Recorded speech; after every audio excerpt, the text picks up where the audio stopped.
রেখা অনেক ভার্সেটাইল একজন অভিনেত্রী। রেখা যত ভালো অভিনেত্রী, তার জীবনটা তত বেশি বিতর্কিত।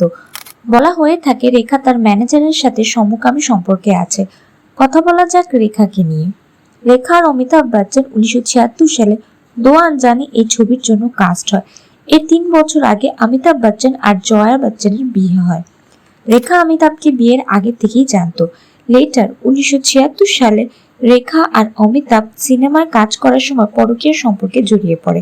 বলা হয়ে থাকে অমিতাভ বচ্চন যখন রেখার সাথে সম্পর্ক ছিল তখন জয়া বচ্চন প্রেগনেন্ট ছিল। তার কারণ অভিষেক বচ্চনের জন্ম 1976 সালের 5ই ফেব্রুয়ারি। অমিতাভ বচ্চন বেসিক্যালি প্রেগনেন্ট অবস্থায় জয়া বচ্চনকে চিট করেছিল।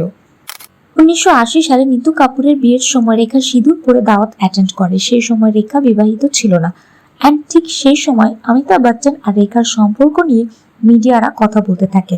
এক পর্যায়ে সবাই ধরে না হয়তো রেখা অমিতাভকে বিয়ে করেছে। দেন 1990 রেখা মুকেশ আগরওয়াল নামে একজনকে বিয়ে করে। তাদের একটা ফিল্মের সেটে দেখা হয়েছিল। ঠিক একই বছরে রেখার হাজবেন্ড আত্মহত্যা করে, যেটা সম্পূর্ণ দোষ রেখার উপর পড়ে। দেন 1996 সালে রেখা আর অক্ষয় কুমারের প্রেমের সম্পর্ক নিয়ে সবাই কথা বলতে থাকে।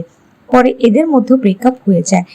এই সবকিছুর মধ্যে যে রেখার পাশে সবসময় ছিল সে হলো রেখার ম্যানেজার ফারজানা। বলা হয় রেখার রুমে ফারজানা ছাড়া বাকি সবার প্রবেশ নিষিদ্ধ।